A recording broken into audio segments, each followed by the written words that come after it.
على إعطاء المال ظلة إذا ظن بالمال البخيل وسردا. تقول ألا أمسك عليك فإنني أرى المال عند الممسكين معبدا.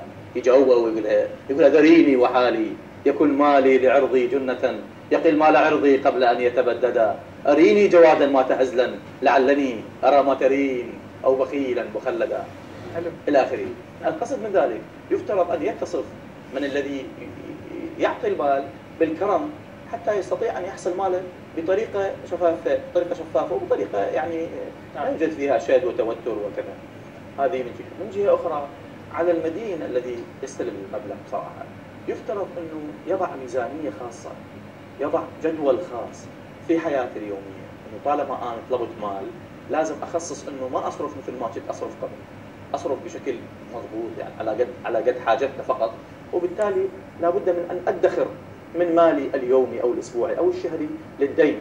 وبالتالي عندما أجمع مبلغ الدين أقوم بإرساله إلى الشخص الذي طلبت منه الدين، أو أتفق مع الشخص أقول له يابا أنا أخذت من عندك هذا المبلغ وليكن مثلا 3 ملايين دينار عراقي. أنا هاي 3 ملايين حقيقة أعترف إنه ما أقدر أسددها لك دفعة واحدة.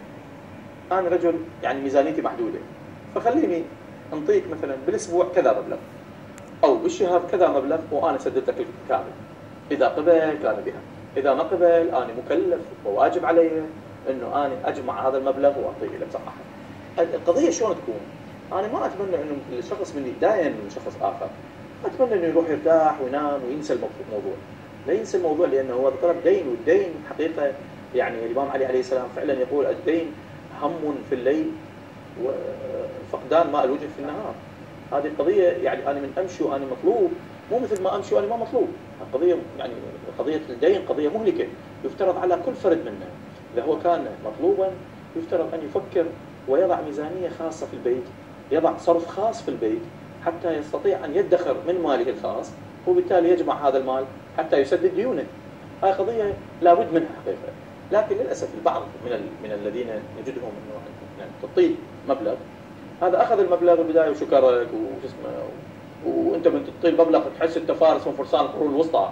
أنت أعطيته المبلغ وهذا هو عشمك وطلعك كل شيء مهم وكل الزين، بس ورا فترة ينام وتجي الداعي يقول لك ايش دعوة صار هسه كذا، انقلب عليك.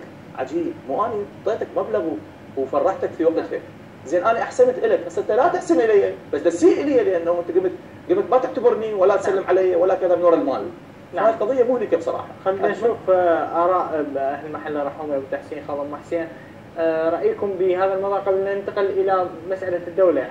نعم. شيء عن المواطنين والدين للمواطنين، ومن بعدها ننتقل للدولة بموضوع. والله يا أبي أسولف أنا هسه ويا أختي أم حسين. دا أقول لها هذا الشهر البقال يريد 890. يعني 890 قلت له حطيه 750. ايش قد يبقى 140 امددهم لان ال 140 راح اخليه يعني شلون امتداد للشهر الاخر. ابو تحسين الشق كبير قول والرقعه صغيره. صحيح. واحنا حكينا قبل شويه قلنا اكو عائله صغيره واكو عائله كبيره.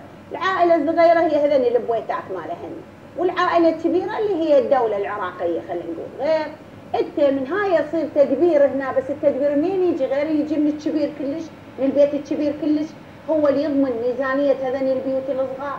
اذا هي